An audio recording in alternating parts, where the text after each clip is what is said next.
Hello everyone, and welcome back to Let's Play Evoland 2. I'm joined once again by Cyberlink 420. And we're going to try something different. This guy, there's clearly no way to push him down at the moment. So I'm going to try a risky little maneuver. First things first, we need to push him back where he was. Why? Also, why didn't that actually crush that slime thing? I don't know. Why does he need to be over here? Because we're going to race him. Oh, crap. No!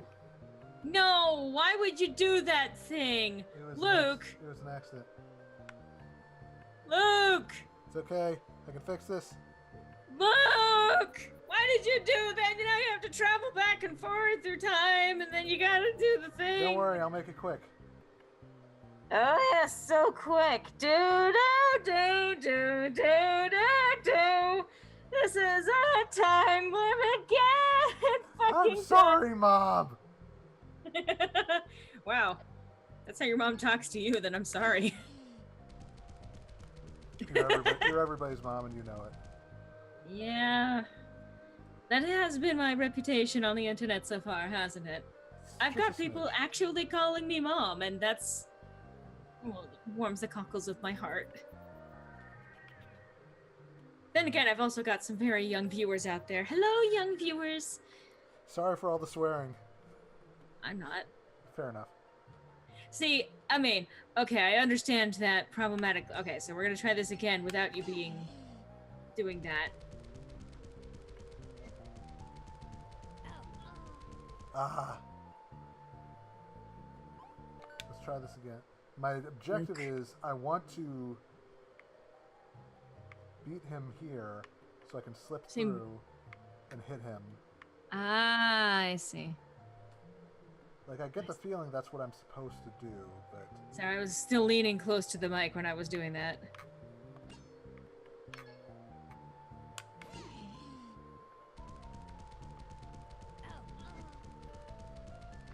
So it doesn't kill the slimes, but it kills you. Apparently. Which is, you know, cheap. Absolutely fucking cheap. I feel like I'm on the right track, though, because I don't know how I'm going to get past that otherwise.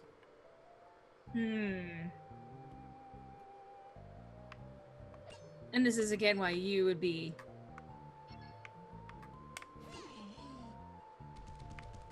God damn it, Come look! on! You know what? No. No. No. No. No. Let's say maybe we can cut the recording until we get this a little bit solved. Okay. For the sake of your viewers. I think that sounds like a good idea. So we'll be back in just a sec. Pause whatever timer you're using to keep track of this.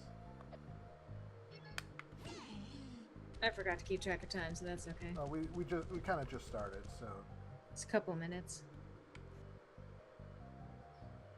I mean, I can estimate anyway. yeah. Just start counting again once we finally get past this.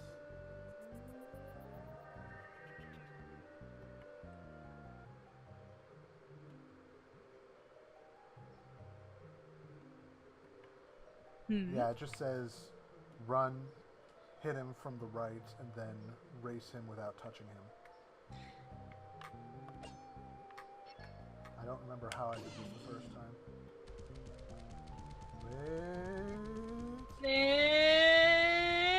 You did it! Yeah! And I got it on tape in case we want to use that. Yay! So, welcome back, guys. Alright. I mean, I'm going to assume you will have seen him actually succeed at what he's supposed to be doing, what he's been trying to do. To be quite honest, he did it actually on the first try, after cutting the video, of course. I did not have that level of self-confidence, but I'm happy that it was that easy. Are you saying you had performance anxiety? Maybe just a smidge. Alright, that's fair. Alright. Come on now. Hey, listen! Oh. That's the ticket. Yay, another Dead City star. So let's go back to the past. As always. move on back.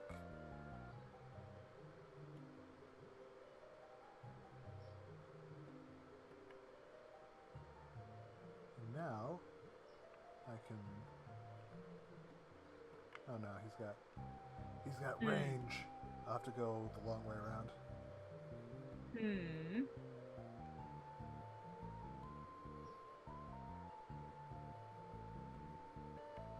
So. But at the very least, you know, this is slowly kind of coming together. Yep, we're getting there. I thought I had turned that off. That's okay. Broadcasting is enabled, just in case you were wondering. And now you know. And knowing is half the battle. The other half is lots of lasers. Usually not hitting anything. I know how my toy shows work. Right. I never really watched that show back in the day. I think the most I've ever actually seen of it was those, what were they called? The PSAs. The PSAs, yes. See, I always was and still am way more into Transformers than I ever was G.I. Joe. Mm-hmm.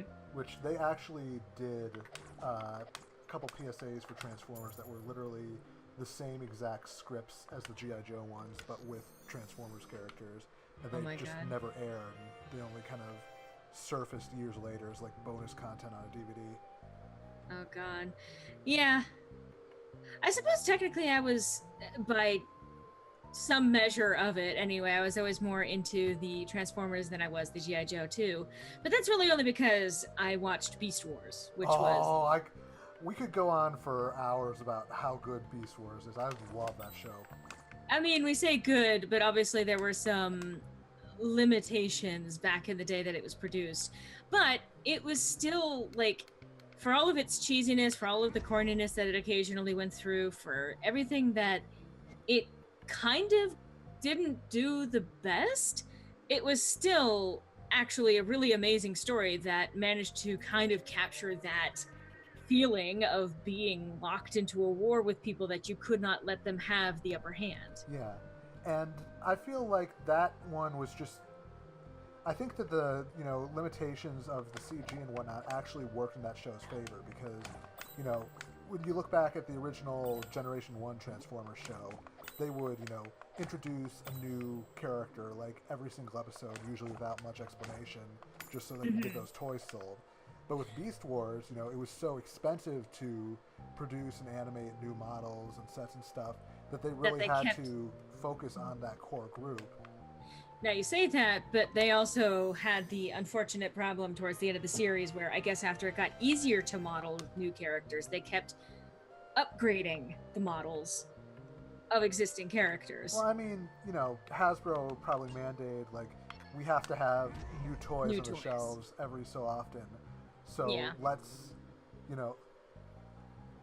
we still got to stick with the same cast of characters just because it's what we're able to. And also voice actors for that reason. Yeah, voice actors. So let's, Although they had Scott McNeil who played like a billion. Oh my god, characters. I met Scott once and got him to sign my Beast Wars DVD set. He is the best. Honestly, this could literally become the Scott McNeil fan club right here. Yeah, kind of. I think he played talent. Jesus once. He did what? I think he played Jesus once. I would not be surprised. Now I'm just picturing Jesus with that fucking trademark hat of his. Oh god. I don't see a problem with this. I'm pretty okay with it, honestly. I still love, like, I remember hearing a story about, like, one of the first cons that he ever went to, and, like, he found someone who was drawing Waspinator, so he actually did the Waspinator voice, and the guy turned around and was like, oh my god, it's you! It's like, it's a nice picture. And Scott's like, Scott was like, oh my god, people care? Yeah. But he's embraced the convention scene since then, so. Yeah. He was incredibly nice when I first met him. I was up like in the front row on a panel, and he saw I had a Beast Wars set, and he's like, I haven't even seen this yet, I need to look at it. And then he found the prequel comic and started reading it in character. Oh my god. So yeah, anyway, yeah, Beast Wars, if you can actually find it and watch through it, I actually still recommend that, regardless of how old you are. It's actually applicable for bunch of different ages, and it has interesting plot points and very, very strong characterization. Oh yeah, like Dinobot alone. Good Oh God. God, dear God, Dinobot alone. But like, just in general, they did such a good job of portraying, you know, the effects of war, and especially how it affected these characters who started off. I hate to say it this way, given that this was a three-dimensional 3D show, or so to speak. Like, it was 3D graphics. Yeah, Anyway, I get what you mean. but they start off a little bit two-dimensional. Like, they start off a little bit of the stereotype of, we're the heroes, we're the villains. But over time, that gets a lot more nuanced, and it's kind of hard to tell where the line actually is. Yeah, there's definitely a lot of, you know, playing with morality in that show. A lot of similar stuff that we've been going through with Evoland, where there was kind of a time travel element that reared its head in the second season, and you got into issues of, you know, destiny and kind of how much do you will. affect things when you know things are going to turn out a certain way, or things have to turn out a certain way? Yeah. And what if your actions end up creating some sort of paradox that changes time and changes the outcome of a different war that happens later? Yeah. You know, knowing that your actions actually have an impact. So this is like this is literally the sort of like thing that you would encounter in that series, is literally discussions about morality of making decisions that might be good in the short term, but are they affecting the long term in a negative way? Yeah, and I think it did that really well. At the same time, it also did a really good job of kind of paying tribute to what had come before and integrating stuff from the original Generation 1 material in really smart and interesting ways. Definitely. So again, this is going to be like the Beast Wars episode. I'm sorry, I'm guys. okay with that. Like, I had no idea you were as big a fan of Beast Wars as I was, and I feel so much closer to you now. We're bonding. We're bonding. But it's been ages since I last watched it. But yeah, no, that was one of those things that I actually, like, I randomly saw it one day and I was like, oh, I really like this. So I checked what time it was on, and I actually came in late the first season, I think. But then I went back and I watched the episodes that I did not see and got myself caught up on what was going on. Or actually, I eventually saw them when they started cycling the episodes. But anyway. Yeah. But it's definitely, it's a good show. Again, it might be corny in places, and there are going to be times when the graphics are going to be very obviously primitive. I mean, you know, it was like unintended. only the second or third show of its kind. You know, Mainframe had just come off of Reboot. Which Yeah, I was was gonna say. really kind of focused CG TV cartoon. And of course, they rebooted Reboot.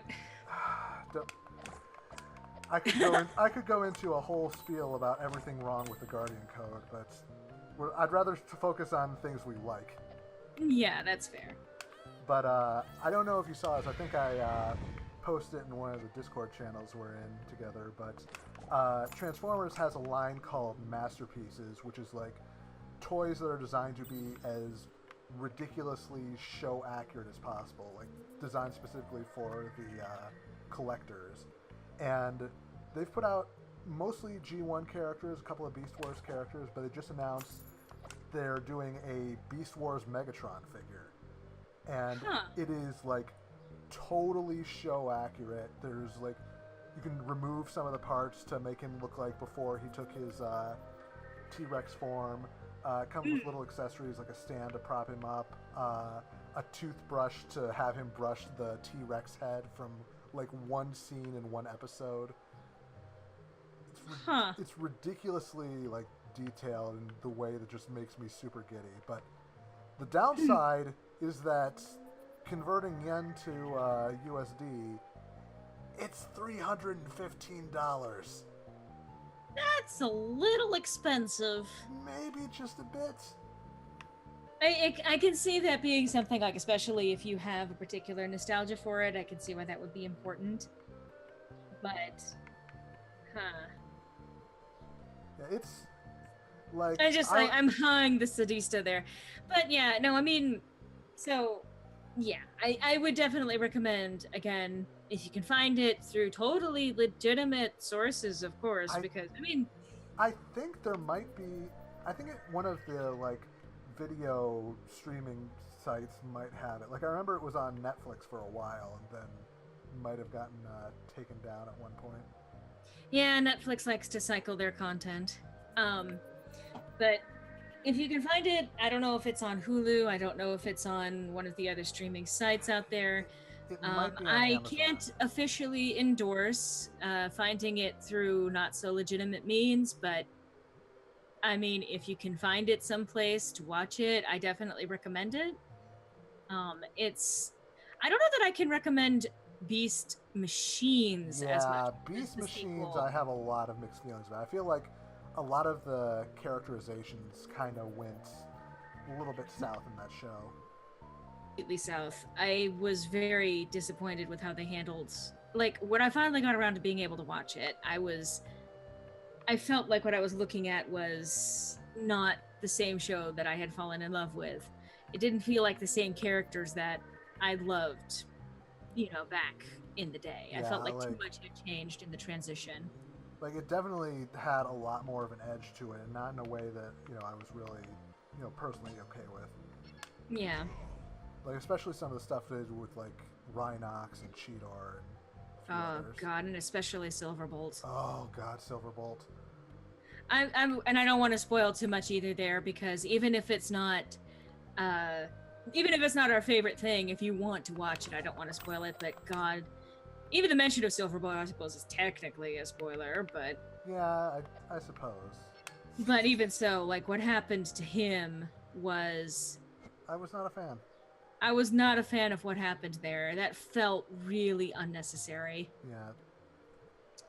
So this literally has become the Beast Wars episode. I'm okay with that. Oh my God, it's a tiny tomato! Oh my God, it's so tiny! It's precious. Must protect. But it Can't also you freeze attacks. it, or? I mean, I can, but I don't think it's big enough to protect me from the goop. Ah, possibly. Also, I've been kind of wandering in circles trying to figure out what I'm supposed to to do. And it's, yeah. Maybe I'll come back for these Sadistas later. Yeah, I think that we might be able to do that perhaps off screen. Yeah. I mean, as much as it is nice to be able to show how to solve these puzzles, we may as well leave something for you guys to enjoy when you play it yourself. Yeah, because, I can say that there is a reward for if you can destroy all the Sadistas. So. I mean, if anything, the moral reward of taking care of these creatures that are, like taking over this forest for no reason. This is true. But anyway, yeah. So that's something that perhaps Luke can tackle at another time. I will say though, if you do, definitely go look up Beast Wars. I think you'll really look up. Oh, sorry, Bub. I can't be leaving this forest. Fairy folk like me couldn't live in the outside. It's a matter of quantum physics, because I can't be in every time and multiple spaces at once or some junk. Hey, not bad. You did better than I expected. There's still some of them Sadistas in the forest. But I'm guessing you guys have other stuff to do. Come back and see me if you like. Bye-bye now. Yeah, we'll be back. Yeah. Oh, that one was the only one left. Oh no. Well, I mean, that does give us a goal to come back to and eventually finish, but for now, so that you're not literally watching us run around in circles talking about Beast Wars, as much as this could easily become the Beast Wars podcast. Yeah. I will say, if you look up Beast Wars, enjoy it, the next show you need to look up is, well, there's two. There's Transformers Animated, which came out in 2008 or 2007, which I think that's the most accessible one for someone who is not a Transformers fan. It's a lot like if... Was that the one that was done by the same people who did Ben 10? Yeah, like Ben 10, Teen Titans. Very similar art style. Yeah. Yeah. I think that one holds up pretty well. And then the other one is Transformers Prime, which was the 2010 CG show. which I feel like is kind of a really good blend of stuff from all the past incarnations. In a lot of ways, it's like if the movies didn't have the Michael Bay trappings and were just allowed to be good. Right. Well, before we go too much further into this, okay, impressive. You have the fragment of nature. Sometimes I'd like to remove myself from time like the sylphs did, but I know it would only be an eternal prison. And what I need, the ultimate good job, but is the ultimate freedom. You have gathered the 5 fragments of the Magi Key. Come back to me. We need to activate it to remove the weapon from the fabric of time. Lucky for you, I'm right here.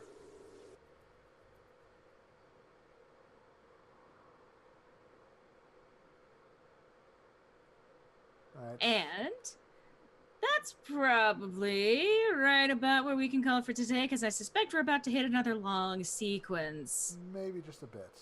Possibly, quite possibly. So, I hope you enjoyed this little, I guess it turned into a bit of a podcast while we ran around trying to puzzle solve stuff. But I hope to see you on the next installment of Let's Play Evoland 2, where we talk with her and move forward with a plot. So be sure to return next time. Yes. Yes. Sorry. All right. Hope to see you then, guys.